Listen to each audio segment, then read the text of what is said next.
Can you believe Jerry, the leader of WOOHP, framed his own secret agents for a bank robbery? What kind of sick joke is that? A guy who is supposed to protect them wants to lock them up.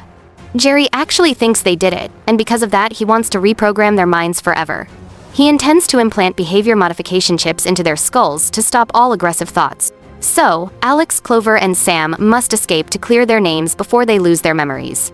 These gaudy magnetic boots and cyber-repulsive prison clothes are not helping them at all. Ugh. Clover shorts the boots. She can move her feet again, but they are still stuck in the cell, darn it. Then, they grab whatever they can get their hands on and run away from WOOHP and Jerry fast. They cannot believe Jerry almost microwaved their brains, and they need to get out of the air now. They stand out like a sore thumb in the sky and need to hide somewhere, and they spot a warehouse. They land next to the warehouse, and something smells super bad, but it is not Alex's flying skills. And then, they find their culprit, the one who stole Clover's look and robbed a bank as well. Unbelievable. Clover's hair clip is actually a high-tech frisbee, and they use it as a mini satellite dish. How cool. They link the frisbee to WOOHP's mainframe computer to get a closer look at the surveillance footage. They watch the imposter who looks exactly like Clover, and they see she left a piece of her shirt. The girls are not allowed in the bank, so they have to figure out a way to get inside, without suspicion. So much for not raising suspicion, because Alex must dress up like a waiter and drive them there. Alex says that is easy for them to say since they do not have to wear the ridiculous waiter outfit. Ha! The girls walk into the bank and say they are just looking at the lovely financial place, as if a bank employee says he thinks they look very familiar, but they say that is impossible because they are new. They just moved from a place called Swedinavia, and they want to deposit all their stocks here. They have to find that tiny piece of shirt left behind by the fashion thief before time runs out. They cannot afford to get caught by Jerry, because they will be brainwashed forever. What a nightmare. This is their only chance to clear their names, so they must be careful not to make any mistakes. Suddenly, Clover spots the tiny piece of fabric stuck behind a potted plant near the main counter. Wow! She discreetly grabs it, hoping that this small shred of clothing is enough to prove their innocence. The security guard notices something is off and starts walking towards them. How can we avoid him?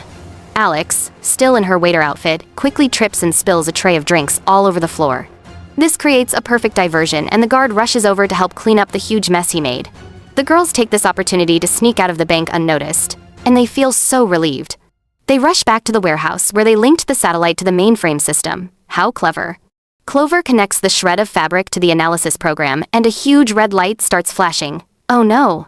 The system says the fabric is not only from a shirt, it is also a microchip locator. That is insane. It leads to a secret underground lair hidden beneath a seemingly abandoned ice cream shop. How strange.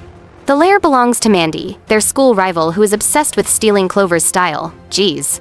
She is the one who framed them, and she is also the fashion thief and bank robber. So crazy. Mandy's master plan is to steal all of Clover's outfits and then become the most famous fashion icon ever. The girls bust into the lair and confront Mandy, but she just laughs at them with a smug smile. She activates a giant laser that is aimed directly at WOOHP headquarters, and Jerry, what a maniac. Mandy wants to take over WOOHP and become the new leader so she can have unlimited access to gadgets. Yikes.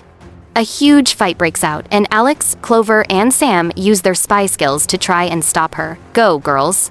They dodge Mandy's robot minions and use their lipstick blasters to disable the giant laser. Phew.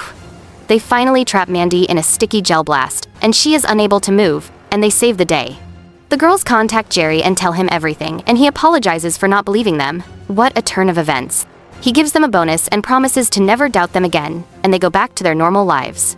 It is a wild ride of suspense, betrayal, and crazy twists that keeps you on the edge of your seat.